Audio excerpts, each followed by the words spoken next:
She's in love with him. And she loves the fact that she loves that he don't love her.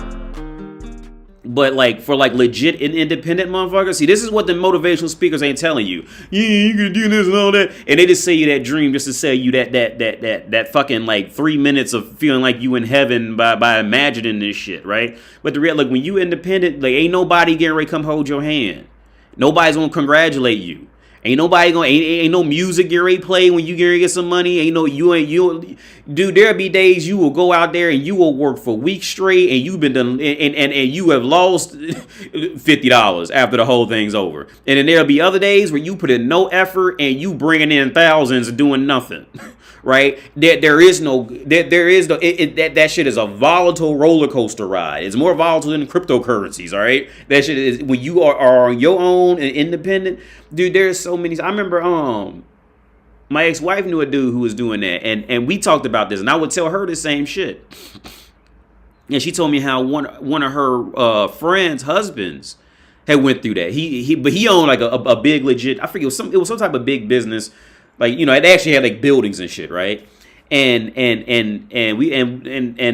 come to find, like, see, you never hear this from these fucking faggot motivational speakers. They don't tell you this part of it, right? These dudes, like, well, guess what? You got to pay your employees.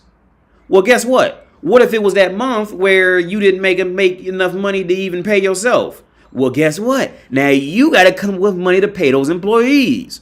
So now you selling shit you own. You got to sell factory equipment. I think he had to sell factory equipment from time to time and take out loans on it to pay his employees. See, you ain't dealing when you working there. You don't got to deal with none of that shit. You just check. So like that's easy mode. You just checking in there, doing your time there and walking out. You ain't got to worry about paying your employees. Now you got to pay your bills, shit like that. I get that, but your source of fucking for your livelihood of work and what you doing. Right, and you get to the point where you like, you know, you renting out office space and shit like that, and gotta pay people.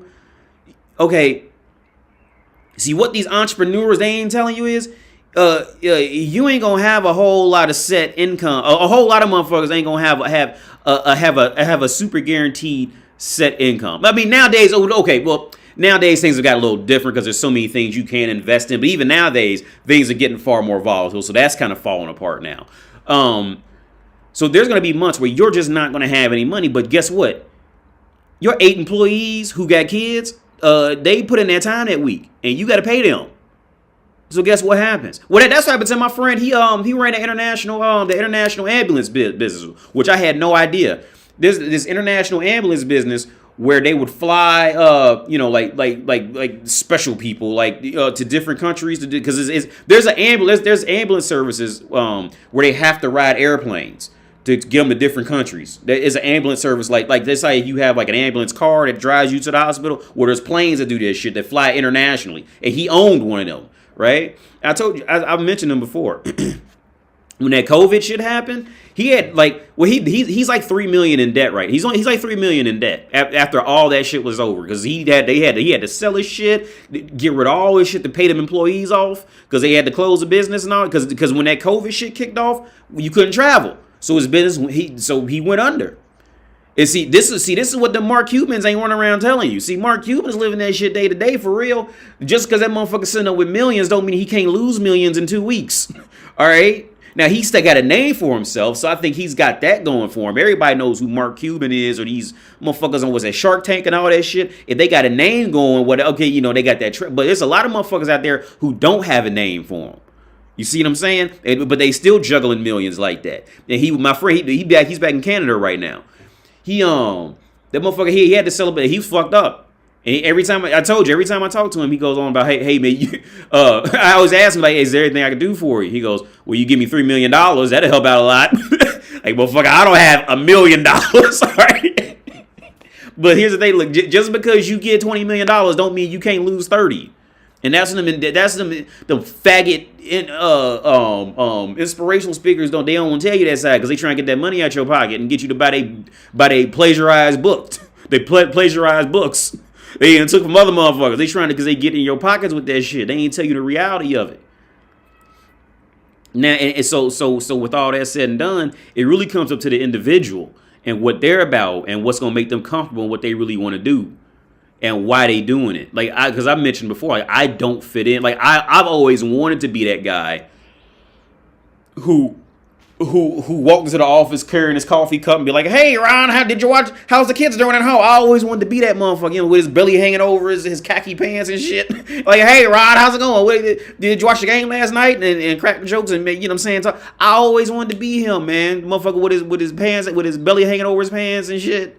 Half sweating, but he talking to everybody and shit. I always wanted to be that. Like, that's what I wanted to be. But I don't fit in with that. I don't fit in that world for multiple reasons. So it wasn't in the cards for me to do that. You know what I'm saying? And I end up in Prague, living on top of Prague. So some would argue, well, you got the better deal. But it's all about what the person really, you know, what they really originally wanted. Like, that's what I wanted. You know what I'm saying? Yeah, but the employment, there's good and bad to both sides of it. Now, the bad about employment is, I mean, they gonna take your life because you gonna be in there 8 hours, 6, 7, 8, 9, 10 hours a day. So your life gonna be gone. You ain't gonna have time to think about what you really want. Next thing you know, you got a wife and kids. Well, you know what I'm saying? You done fucked around and been done lost yourself for the last 20 years because you spent all day at that job doing everything for them. So, like, the bad side is, you know what I'm saying, you done all this work for this job. Well, you roll out of there, you got that experience, but it ain't, you know what I'm saying? And yeah, you can say it's you, but it's not really, like, yours. Everything you did, the job kept. You know what I'm saying? Like, it ain't really your, you know what I'm saying? And or if you're, like, in a special field where you need this proprietary software that's theirs, well, it ain't yours. So it's like, so there's good and bad. So let's say, and then so the good side of my life is everything I do is essentially mine. You know, for the most part, I don't need to go get employed to go do what I do. I don't need YouTube to do what I do. I can just go off in the world, and just hang out in bars and talk to motherfuckers and tell them. And then next thing you know, I got somebody else who wants to talk. Like, it's at the core. So there's good. What I'm trying to say is this, man, because motivational speakers don't want to tell you this shit. There is good and bad to everything. Ultimately, the only way that I think inspirational speakers would work is to people who've lived both lives in some kind of way, so that way they know. So it's like, okay, this is what you don't. What I would say as an inspirational speaker is this: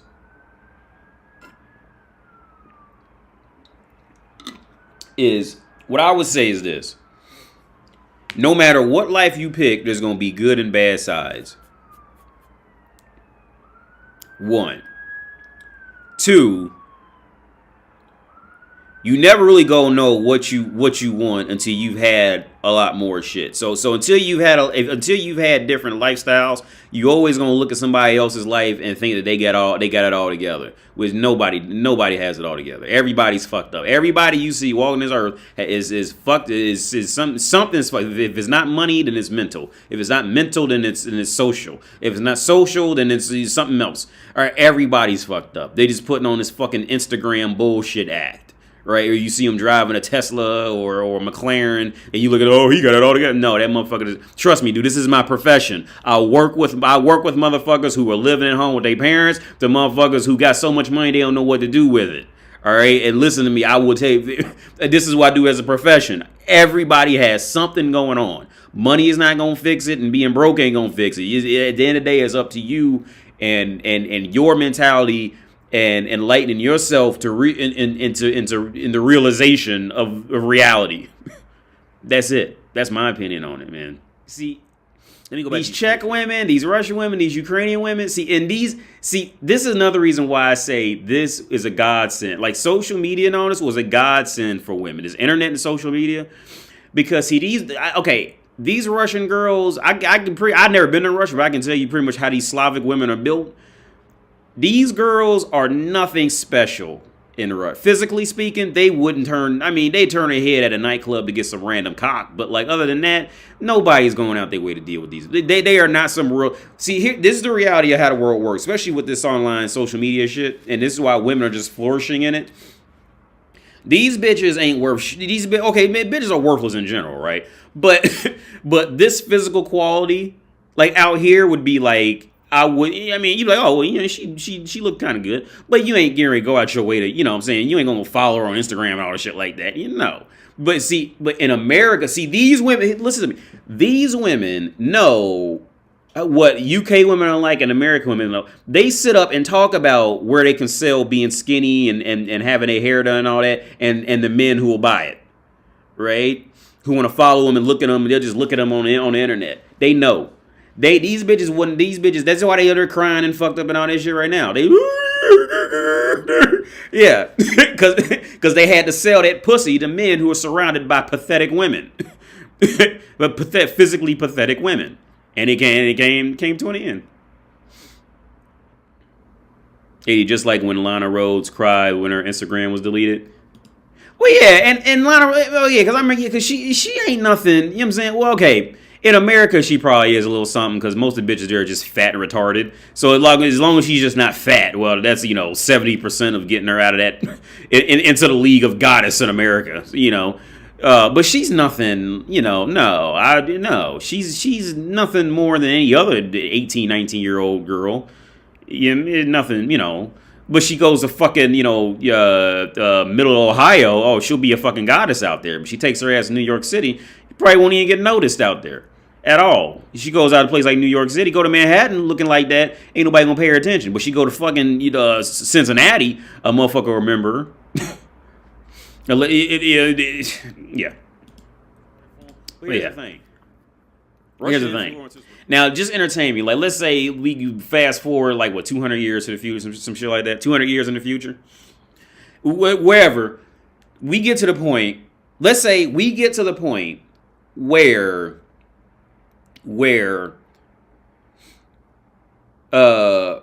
humanoid robots are completely, what's that game?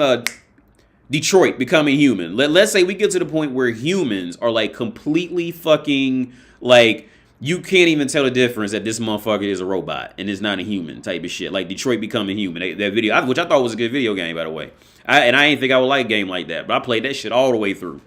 Let's say we get to the point in the future where you can make a robot that looks like a human, right? But you can't tell, and it's to the point where you legit can't tell, right? Men, okay, that would ultimately wipe out women. Now, from a man's perspective. Now, from a woman's perspective, men ain't gonna be wiped out. All right, because the woman is still gonna want a man. It's still gonna want and need a man. Whereas, the men, if we can just buy one of them bitches off Detroit, one of them androids, if we could just fuck them and all that shit, men would have no more use for women. For real, women would literally die off at that point. And of course they'd be mad and all that shit because it's the core of what we really after. You see what I'm saying? So, and the reasons for it is because with that robot, you can just fuck the robot. You know what I'm saying? And the robot's cool and all that. And you chilling, right? But now, from the woman's perspective, let's say a woman gets one of them androids to come in the house and to be her fucking servant. Well, he gonna be a beta bitch to her. You see what I'm saying? But then if the motherfucker's too alpha, then he gonna kill the bitch. So it's she can't manipulate a robot like that. Even if you program that motherfucker might flip off. You know what I'm saying? Because his programming knows how fucking stupid bitches are. You can't even program some shit like that. So it's these scenarios that prove the fucking point, dude.